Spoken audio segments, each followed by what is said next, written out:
program itu pasti ada baiknya, ada juga yang memang buruknya. Tetapi sejauh ini saya tidak bisa mengatakan bahwa MBG itu makanan bergizi gratis bisa kita katakan berhasil dengan porsi yang ada. Walaupun juga 1.000 kalau tidak sesuai standar gizi, tidak sesuai dengan menu yang ada, tidak sesuai dengan kebutuhan gizi anak, sama aja. Itu bukan berhasil namanya. Dan juga sekarang lagi mau diukur kecerdasan anak setelah makan MBG. Mungkin ibu-ibu rumah tangga mungkin yang sering masakin anaknya mungkin lebih paham anaknya pintar ketika dia yang masak. Karena kita lihat dari bagaimana ini kan tadi saya katakan soal Indonesia Emas, kan begitu. Bagaimana keberlanjutan program ini dijamin ketika terjadi perubahan kepemimpinan dan dinamika politik nasional. Nah ini gimana ini kan?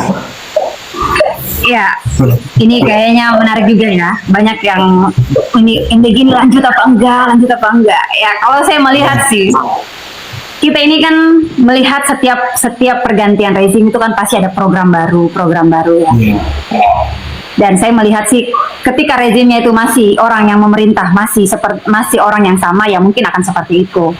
Tetapi jika kita melihat dengan posisi makanan bergizi gratis saat ini, program yang benar-benar membuat orang ada yang emosi, ada yang kewalahan mau melapor kemana. Saya rasa sih MBG ini mungkin ya kemungkinan 2-3 tahun bertahan.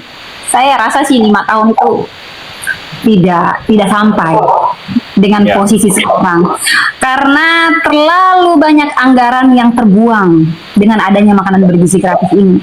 Yang menurut saya sih sebenarnya MBG itu program yang sayang duit sebenarnya.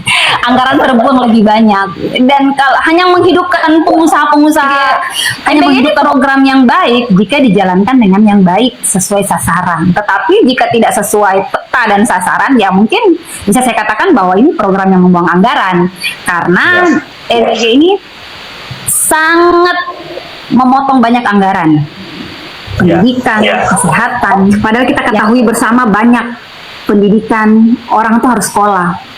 Kenapa sih harus makan yang lebih besar anggarannya, sementara pendidikan, kesehatan, bagaimana di daerah-daerah terpencil butuh fasilitas kesehatan, sanitasi, ya itu mungkin perlu diperhatikan.